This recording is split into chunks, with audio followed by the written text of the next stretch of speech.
Barka da zuwa tashan MKK a Jere TV. Kuma subscribe, kana ka danna alamar ƙararrawa don samun sabbin shirye-shiryen da zarar mun ɗaura. Mun gode.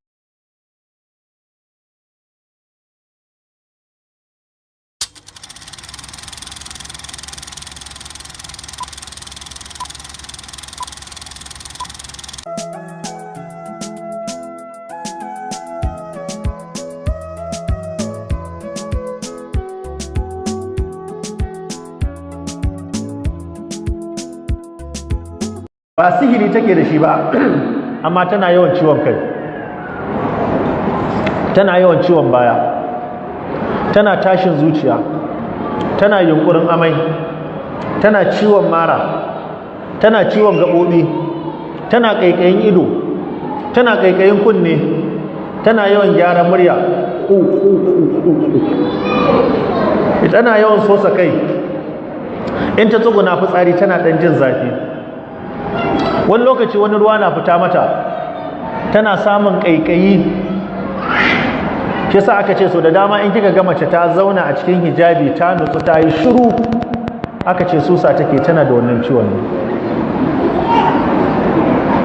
Sannan in mijinta ya zo saduwa da ita tana jin zafi, mijin yana gama saduwa da ita abin da ya shiga jikinta yana dawowa.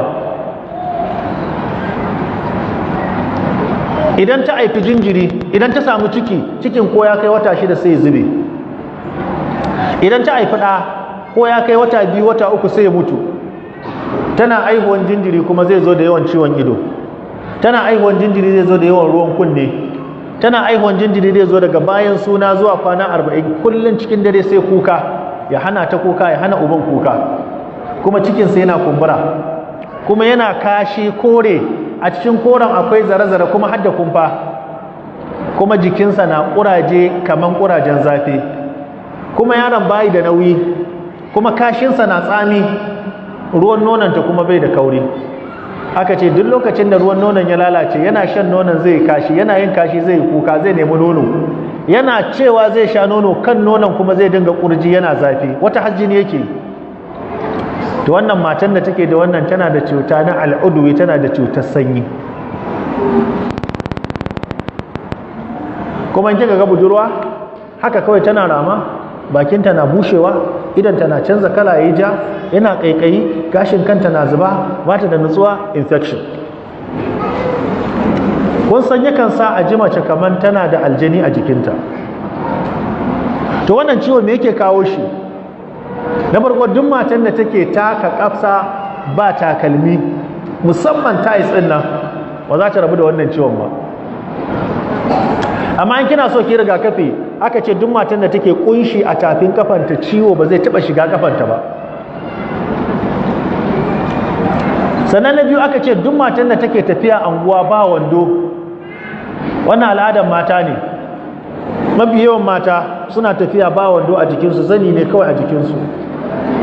Wannan mata suka faɗa mana a wajen karatu, kuma dole mu gaya muku. Ƙurar da yake shiga tsakanin cinyanki yana haifarwa. Na uku hadisi a kitabu Fahara a cikin Muwatta na Imam Malik. Matar Annabi Muhammad sallallahu alaihi wasallam tace manzon Allah ya ce duk matan da mijinta ya sadu da ita kasu sake saduwa da juna, su yi tsarki, su yi alwala.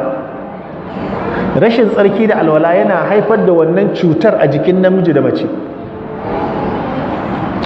Wannan ciwon yana sa mace mijinta yana saduwa da ita tana shan wahala, ana gama saduwa da ita ta ji kamar an zuba mata barkono a jikinta. Wannan ciwo yana sa mace nonanta ya lalace.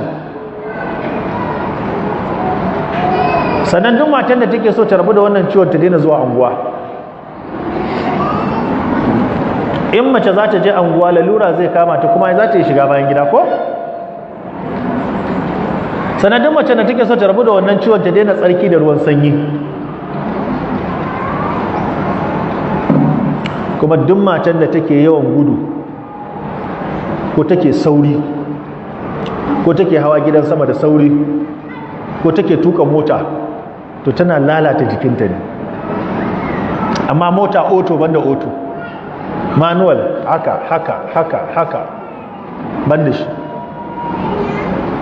Mana shi yasa aka ce exercise da mata suke zuwa gidan gym, kuna haka guje-guje haka, mace ɓata jikinta take yi. Duk matan take wannan, wani exercise manzon Allah ya gaya miki ki yi? Shi yasa manzon Allah ya ce duk matan da take zirga-zirga tsakanin wanke-wanke, dafa abinci, Allah yana rubuta mata ladan dawafi. Aka ce babu exercise mafi girma kamar aikin gida.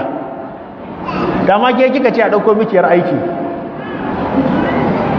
kina ka samu wani tsohon ritaya an ɗauko masa yar aiki, ya shirya da yar aikin kuma ya aure ta, kuma ya sake uwar gidan. Wanda ai kuskure ne. Za ki tafi aiki, mijinki ya yi ritaya, yar aiki ta dafa masa abinci, yar aiki ta kai masa ruwan wanka, yar aiki ta share gida, yar aiki ta gyara masa falo. Ko ƙarya nake yi? Ba haka ba ne? Me yasa shedan ba zai tasiri ba? Ai yayi auren ma, da ya aure ta ma yayi abu mai kyau. To wannan ciwon me maganin sa? Wannan ciwon da na gaya muku ba, a cikin mata 10 wallahi 9.5 ba wanda bata da shi. Wannan ciwon kuma in kina da karamar yarinya jinjira tana rarrafe, in kika ga yarinya tana sa hannu a gabanta tana susa.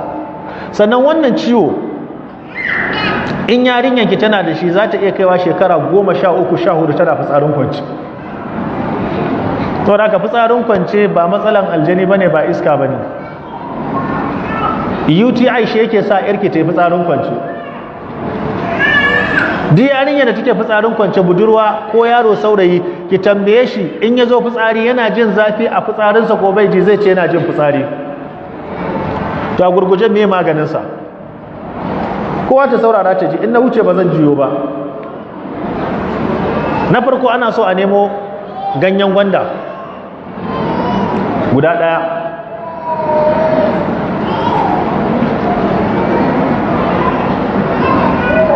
Na biyu ana so a nemo albasa rabi. Na uku ana so a samu tsamiya guda 8. Tsamiya da tsohon tsamiya da sabon tsamiya wanne fi? Me dalili akan haka? A muku tambaya, za ku bani amsa? Za ku bani amsa? Yanzu kina da ɗan uwa yana so ya yi aure ne ya aihu, da 'yar shekara 50 da 'yar shekara 18 wanne ya fi kamata ya aura? Ha? Me yasa ba zai aure shekara 50 ko 60 ba? Saboda mene? To haka tsohon tsamiya bai da wani amfani a jiki, sai dai ya tayar miki da ulcer.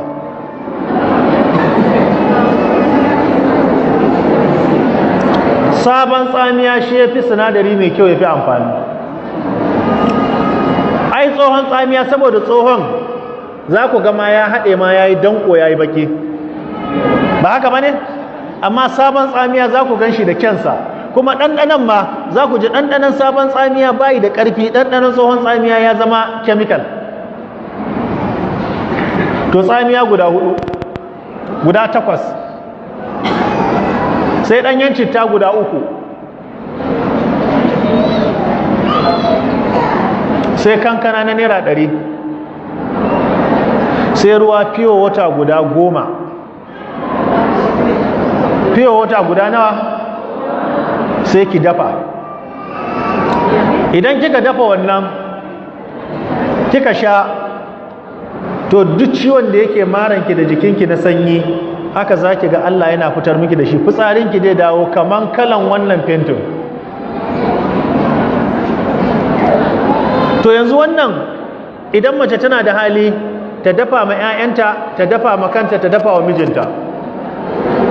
Sai kuma wani na biyu, shi kuma aka ce wannan yana da tasiri ne game da matan da take da matsala na ciwon mara lokacin al'ada. Aka ce matan da take fama da ciwon mara lokacin al'ada za ta samu ganyen gwanda guda 1, ta samu tsamiya guda 4, ta samu gishiri cokali 1 da pure water guda 4, amma ci gishirin karamin cokali.